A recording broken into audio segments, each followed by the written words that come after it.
Is this seat only for the rich? Poor girl asked the CEO alone at the Christmas cafe. Hello everyone and welcome back to Romance Rewind Stories. Before we dive into today's incredible story, I have a small favor to ask. If you're enjoying these heartwarming tales, please hit that subscribe button and turn on the notification bell so you never miss our latest uploads. It's quick, it's free, and it's the best way to support us in bringing you more emotional romance stories. And here's something I'd love to know. Where are you watching from today? Drop your city or country in the comments below. I always enjoy seeing our amazing community from around the world. Oh, and if this story touches your heart, don't forget to hit the like button. It really helps us grow and reach more people who love these kinds of tales. Now, let's get into today's story. Is this seat only for the rich? Poor girl asked the CEO alone at the Christmas cafe. December in Seattle was a magical thing if you could afford to enjoy it. The city was draped in golden lights, every storefront decorated with holly and ribbons and glowing displays that turned the streets into something out of a storybook. Christmas music drifted from every doorway. The smell of cinnamon and roasted chestnuts filled the cold air. Children pressed their faces against toy store windows, eyes wide with wonder and excitement. It was beautiful. Undeniably, breathtakingly beautiful. But for Ren Avery, it was also a season that highlighted every single thing she didn't have. Ren was 24 years old, a part-time barista and full-time nursing student living in a tiny studio apartment that she shared with 3 roommates and a cat named Oliver, who wasn't technically hers, but had claimed her anyway. She wore the same worn coat every day, a thrifted peacoat that had seen better decades, and her boots had holes that she'd patched twice with duct tape before finally giving up and accepting the cold. Christmas meant extra shifts at work, which meant extra tips, which meant she could maybe afford a small gift for her younger sister Emma. That was the extent of her holiday plans. No decorations, no fancy dinners, no magic. Just survival, wrapped in a thin layer of holiday cheer. It was a Tuesday evening, 3 weeks before Christmas, when Ren ducked into Ember and Evergreen, a small cafe tucked between a bookstore and a flower shop in Capitol Hill. The cafe was famous for its holiday drinks, ridiculously beautiful lattes with hand-drawn designs and flavors like salted caramel mocha and spiced vanilla chai. Ren couldn't afford any of them, but the cafe also had a simple drip coffee for $2. And tonight, after a brutal 12-hour shift, Ren needed something warm in her hands more than she needed to save that $2. The cafe was nearly empty. Most people had already done their evening shopping and headed home. The warm amber lighting made everything look golden and cozy, and soft Christmas music played quietly from hidden speakers somewhere in the ceiling. A small fireplace crackled in the corner, surrounded by plush armchairs and worn leather sofas that looked impossibly comfortable. Ren ordered her plain coffee and scanned the cafe for a place to sit. Every single spot near the fireplace was taken. Couples sharing hot chocolates, small groups laughing over holiday cookies, a woman with a laptop who had spread her things across an entire sofa. The only empty seat in the entire cafe was a single armchair in the far corner, tucked near a window overlooking the rain-slicked street. It was warm and quiet and looked absolutely perfect. It was also occupied by a man. Well, not exactly occupied. The armchair was empty, but the small table beside it held a half-finished drink, a leather jacket draped over one arm, and a phone face down on the surface. Someone was clearly sitting there, someone who had stepped away, to the bathroom probably, and would be back any second. Ren hesitated. She could wait, could stand by the counter with her coffee until something else opened up. But her feet ached from hours of standing, her back was sore, and the warmth from the fireplace was calling to her like a siren. She looked at the empty chair one more time. Then she looked at the man's things on the table. A leather jacket that looked expensive, a phone that was clearly the latest model, a drink that was definitely not the $2 drip coffee. Before she could talk herself out of it, the man returned. He was tall, probably 6'1" or 6'2", with dark hair that was slightly disheveled, like he'd been running his hands through it repeatedly. He wore a simple black sweater and dark pants that, even to Ren's untrained eye, looked expensive. Clean, well-maintained shoes, a watch on his wrist that probably cost more than her monthly rent. He stopped when he saw Ren standing awkwardly beside his chair, clutching her $2 coffee like a lifeline. "Oh, sorry, I didn't mean to." Ren started, already backing away. "I saw the empty chair, and I thought maybe. But I can see you're sitting here. I'll find somewhere else. I'm sorry to bother you." The man tilted his head, studying her for a moment with eyes that were a striking shade of dark amber. Not unkind eyes, curious ones. "You don't have to leave. There's room for two, technically." He gestured to the small sofa beside the armchair, a love seat really, that Ren hadn't noticed before because it was partially hidden behind a tall plant. "If you want." Ren looked at the love seat, then back at the man. Something about accepting his invitation felt significant somehow, like crossing a line she wasn't sure she should cross. This man was clearly wealthy, clearly successful, clearly not someone who shared cafe corners with women in duct-tape boots and thrifted peacoats. "Is this seat only for the rich?" The words came out before Ren could stop them. Half joke, half genuine question. She immediately wanted to disappear. "I'm sorry, that was rude. I didn't mean..." But the man laughed, not a polite, uncomfortable laugh. A genuine one, surprised and warm, that crinkled the corners of his eyes. "No. As far as I know, this seat is available to anyone willing to sit in it. Please," he gestured again, more insistently this time. "Sit. You look like you've had a long day." "That obvious? The coffee cup is shaking in your hand. Either you're very cold or very tired. Probably both." Ren looked down at her hands. He was right. They were trembling slightly from the cold that had seeped into her bones during the walk from the bus stop. She sat down on the love seat, wrapping both hands around the warm cup and letting out a breath she felt like she'd been holding for hours. "Thank you," she said quietly. "Really, thank you." "You're welcome." The man settled back into his armchair, picking up his phone but not looking at it. Instead, he watched her with that same curious expression. "I'm Jasper, by the way." "Ren." "Ren, like the bird." "Exactly like the bird.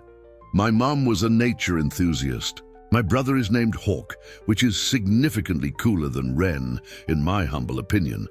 Jasper smiled. "I don't know. Wrens are actually fascinating birds. Small, but incredibly resilient. They survive winters that would kill larger birds. There's something quietly impressive about that." Ren looked at him, surprised by the observation. "That might be the nicest thing anyone has ever said about my name."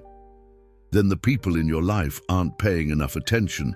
Something about the way he said it, simple, sincere, without any trace of flirtation or ulterior motive, made Ren's chest feel unexpectedly warm. She took a sip of her coffee to cover the sudden flutter of emotion. They talked. It started with small things: the weather, the cafe, the ridiculous price of the holiday drinks on the menu. Ren made a joke about how the enchanted winter latte cost $8, which was exactly 4 times what her plain coffee had cost. Jasper laughed and ordered one for her before she could protest. "You don't have to do that," Ren said, even as the barista was already writing her name on the cup. "Consider it a Christmas gift, an early one, from a stranger who thinks you deserve something better than plain drip coffee on a night like tonight." Ren wanted to argue, wanted to insist she didn't need charity. But the enchanted winter latte arrived, beautifully crafted with a tiny snowflake design on top, and it smelled like heaven. And Ren was too tired and too cold to refuse something that felt, in that moment, like pure magic. "Thank you," she whispered, wrapping her hands around the new cup. "Seriously, you keep thanking me. It's just coffee." "It's not just coffee to me." Something shifted in Jasper's expression at that, a flicker of understanding that went deeper than the surface. He didn't push, didn't ask what she meant. He simply nodded and changed the subject, asking about her life with genuine interest.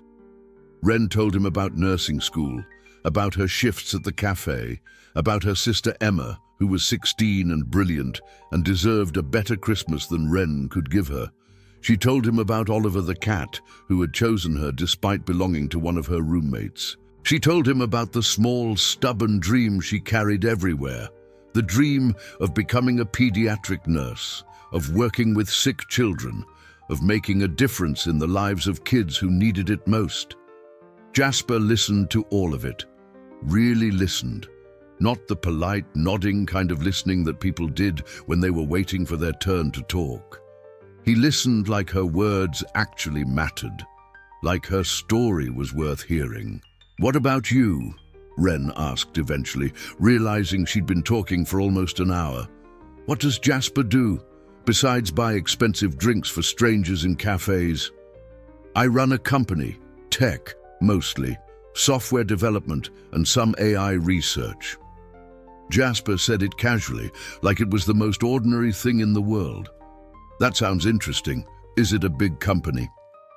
"It's reasonably sized. Growing, actually. We just closed a pretty significant funding round this year." "Well done. That's impressive." Jasper shrugged, looking almost uncomfortable with the praise. "It's a lot of work, a lot of stress, a lot of late nights staring at spreadsheets and trying to convince investors that the future is worth betting on." He smiled, but it was tired. "Nights like this, just sitting somewhere quiet, talking to someone who has no agenda. These are the nights that actually recharge me." "No agenda?" Ren raised an eyebrow. "You asked if the seat was only for the rich. That tells me you don't care about impressing me or getting something from me. You just wanted a warm place to sit and a decent cup of coffee. That's refreshingly honest. Most people I meet are trying to sell me something." "I mean, I am trying to sell something, but it's nursing services, and you'd have to actually be sick first." Jasper laughed, that same genuine, warm laugh, and Ren felt something click into place between them. Something easy and natural and completely unexpected. They stayed at that cafe for 3 hours, talking, laughing, sharing stories. Jasper bought her another latte when her first one was finished, and a pastry when he noticed she kept glancing at the display case with longing she was trying desperately to hide. When the cafe finally closed at 10 p.m., they walked out together into the cold December night. The rain had stopped, and the street was sparkling with Christmas lights reflected in the wet pavement. It looked like a scene from a holiday movie. "Can I see you again?" Jasper asked, and for the first time all evening, Ren heard a trace of vulnerability in his voice, like he genuinely wasn't sure she'd say yes. "I'd like that," Ren said. "But Jasper, I should be honest with you. I don't have money to go to nice places or do expensive things. If that's what you're used to, I don't want to waste your time." "You wouldn't be wasting my time. Not even close." Jasper pulled out his phone. "Can I have your number? I'll text you. We can figure out the details from there." Ren gave him her number, and they parted ways. Ren to her bus stop, Jasper to wherever expensive people went at 10 o'clock on a Tuesday night. She spent the entire bus ride home smiling. Over the next 2 weeks, Jasper and Ren saw each other every single day. And true to his word, he never once suggested anything that would make Ren feel uncomfortable about money. They went back to Ember and Evergreen repeatedly, their corner becoming something of a sacred spot. They walked through the Christmas markets together, drinking cheap hot cider and laughing at the absurd ornaments. They sat on park benches wrapped in blankets, talking about everything from philosophy to their favorite childhood memories. Jasper was attentive and thoughtful in ways that had nothing to do with spending money. He remembered that Wren's hands got cold easily and started carrying an extra pair of gloves in his jacket pocket. He noticed when she was stressed about exams and showed up at her cafe with flashcards he'd somehow made based on her nursing textbook. He listened to her talk about Emma with such genuine interest that Wren found herself sharing things she'd never told anyone. What Wren didn't know, what she couldn't possibly have guessed from his casual demeanor and simple black sweater, was that Jasper Ashworth was one of the wealthiest people in the Pacific Northwest. Ashworth Technologies, the company he'd founded at 28, was valued at approximately $6 billion. He lived in a penthouse overlooking Elliott Bay. He had a personal driver, a personal chef, and enough money to buy every single item in every single shop on Capitol Hill without blinking. But Jasper had learned, through years of painful experience, that wealth attracted the wrong kind of attention. So he'd learned to hide it, to dress simply, to avoid the places where people would recognize him, to present himself as someone ordinary. It was the only way he could have real conversations, build real connections, experience real human moments without the weight of his bank account crushing everything.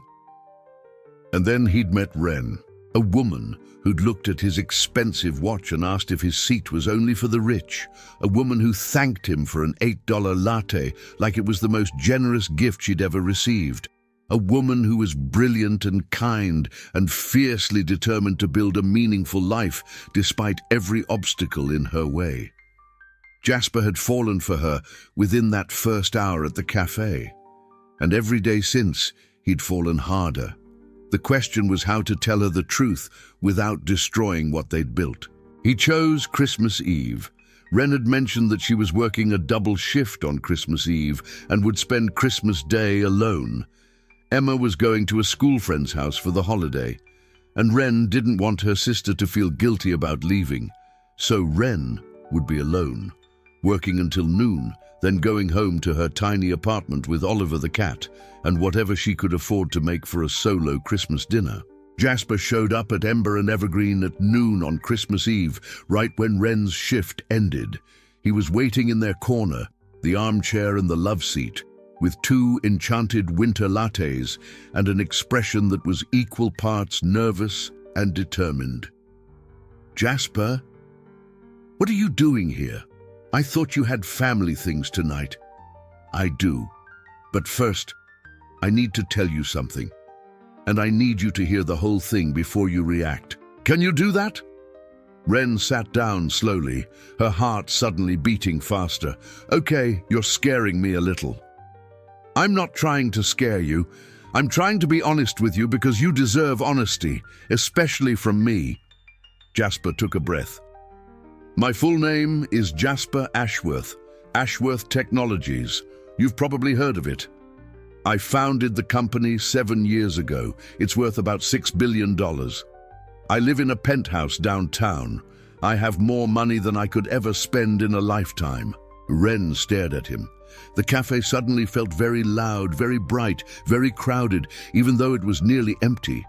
Her mind scrambled to process what he'd just said. $6 billion, she repeated flatly. "Yes, you're a billionaire. Yes. And this whole time, the cafe, the walks, the hot cider, you let me think you were just a regular guy." "Yes, because I wanted you to get to know me. The real me, not the CEO, not the billionaire, just Jasper, the guy who thinks wrens are fascinating birds and who has fallen completely, utterly in love with you." The words hung between them like Christmas lights, bright and warm and impossible to ignore. Wren felt tears prick her eyes. Not sad tears, overwhelmed tears, because here was this man, this incredibly wealthy, successful man, who had spent 2 weeks learning her name and her dreams and the way she smiled when she was genuinely happy, who had bought her lattes and listened to her stories and made her feel seen in a way no one ever had. And he'd done all of it not because of what she could give him, but because of who she was. "I'm not angry," Wren said quietly, surprising even herself. "You're not?" "I should be. But Jasper, I understand why you did it. I watched you that first night, the way you relaxed when I didn't treat you differently, the way you actually smiled. You needed someone who saw you as a person, not a bank account. I get that. So you're not leaving?" "I'm not leaving." Wren reached across and took his hand. "But Jasper, I need you to understand something too. I will never be able to match your lifestyle. I can't wear designer clothes or go to fancy parties or pretend I belong in your world. I'm a nursing student with duct tape boots and a $2 coffee budget. That's who I am." "That's exactly who I fell in love with. Wren, I don't want you to match my lifestyle. I want you to keep being exactly who you are, because who you are is the most extraordinary person I've ever met." Jasper reached into his jacket and pulled out a small wrapped box. Simple wrapping paper. Not designer, not expensive, just plain red paper with a white ribbon. "Merry Christmas, Wren." Inside was not jewelry or anything extravagant. It was an envelope. Wren opened it and found a letter, handwritten in Jasper's neat handwriting. It was a scholarship. A full scholarship to complete her nursing degree and her pediatric nurse practitioner certification. Not from Jasper personally, but from the Ashworth Foundation, the philanthropic arm of his company, which funded healthcare education for students in need. "You didn't have to do this," Wren whispered, tears streaming down her face. "I didn't do it because I had to. I did it because you deserve it. Because your dream of helping sick kids is one of the most beautiful things I've ever heard. And because I want to spend the rest of my life making sure the woman I love never has to choose between her dreams and survival again." Wren looked up at him through her tears, and in that moment, surrounded by Christmas lights and the smell of cinnamon and the soft sound of holiday music, she saw everything clearly. Not the billionaire, not the CEO, just Jasper, the man who had sat alone in a cafe on a cold December night, waiting for something real, something genuine, something worth more than all the money in the world. And she had walked right up to him and asked if the seat was only for the rich. It wasn't. It never had been. It was only for the brave enough to sit down. 1 year later, Wren finished her nursing degree with honors and started her pediatric rotation at Seattle Children's Hospital. Jasper was there on her first day, standing outside the entrance with 2 coffees, 1 plain drip, 1 enchanted winter latte, and a smile that made her heart feel impossibly full. "Which one is for me?" Wren asked. "Whichever one you want. They're both for you today."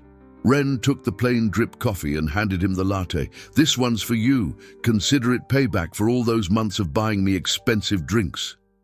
Jasper laughed and kissed her forehead. "Best Christmas gift I ever received was a girl who asked if my seat was only for the rich. And the best Christmas gift I ever received was a man who said no." Because sometimes the richest moments in life have nothing to do with money. Sometimes the loneliest billionaires find exactly what they need in the warmest, most unexpected places.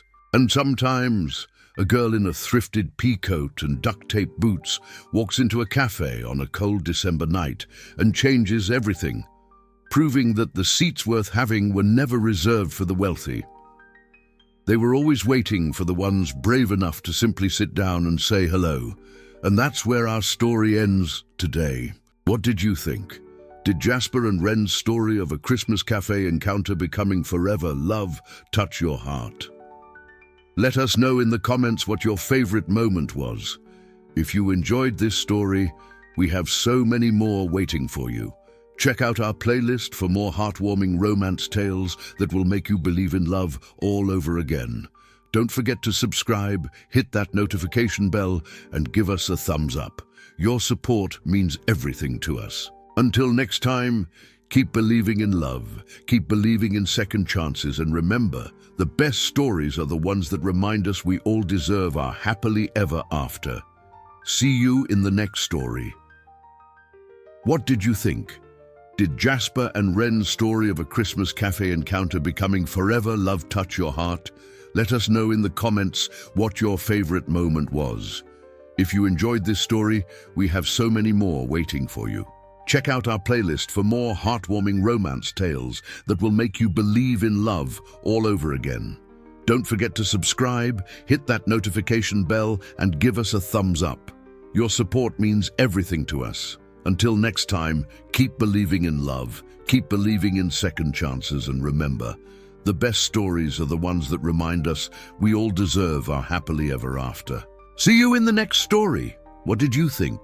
Did Jasper and Wren's story of a Christmas cafe encounter becoming forever love touch your heart? Let us know in the comments what your favorite moment was. If you enjoyed this story, we have so many more waiting for you. Check out our playlist for more heartwarming romance tales that will make you believe in love all over again. Don't forget to subscribe, hit that notification bell, and give us a thumbs up. Your support means everything to us. Until next time, keep believing in love, keep believing in second chances, and remember, the best stories are the ones that remind us we all deserve our happily ever after. See you in the next story. What did you think? Did Jasper and Wren's story of a Christmas cafe encounter becoming forever love touch your heart? Let us know in the comments what your favorite moment was. If you enjoyed this story, we have so many more waiting for you. Check out our playlist for more heartwarming romance tales that will make you believe in love all over again. Don't forget to subscribe, hit that notification bell, and give us a thumbs up. Your support means everything to us. Until next time, keep believing in love, keep believing in second chances, and remember, the best stories are the ones that remind us we all deserve our happily ever after. See you in the next story. What did you think? Did Jasper and Wren's story of a Christmas cafe encounter becoming forever love touch your heart? Let us know in the comments what your favorite moment was. If you enjoyed this story, we have so many more waiting for you. Check out our playlist for more heartwarming romance tales that will make you believe in love all over again. Don't forget to subscribe, hit that notification bell, and give us a thumbs up. Your support means everything to us. Until next time, keep believing in love, keep believing in second chances, and remember, the best stories are the ones that remind us we all deserve our happily ever after. See you in the next story. What did you think? Did Jasper and Wren's story of a Christmas cafe encounter becoming forever love touch your heart? Let us know in the comments what your favorite moment was. If you enjoyed this story, we have so many more waiting for you. Check out our playlist for more heartwarming romance tales that will make you believe in love all over again. Don't forget to subscribe, hit that notification bell, and give us a thumbs up.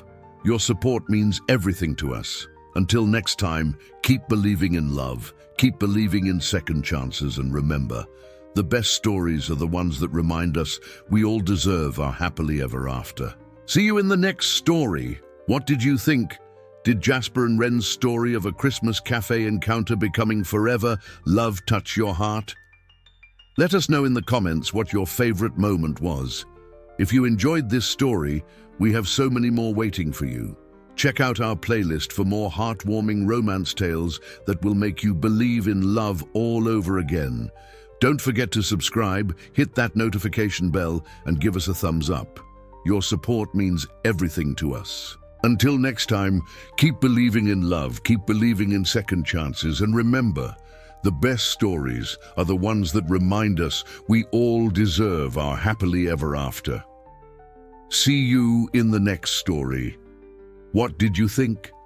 Did Jasper and Wren's story of a Christmas cafe encounter becoming forever love touch your heart? Let us know in the comments what your favorite moment was. If you enjoyed this story, we have so many more waiting for you. Check out our playlist for more heartwarming romance tales that will make you believe in love all over again.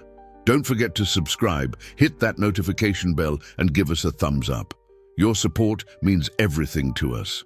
Until next time, keep believing in love, keep believing in second chances, and remember, the best stories are the ones that remind us we all deserve our happily ever after. See you in the next story.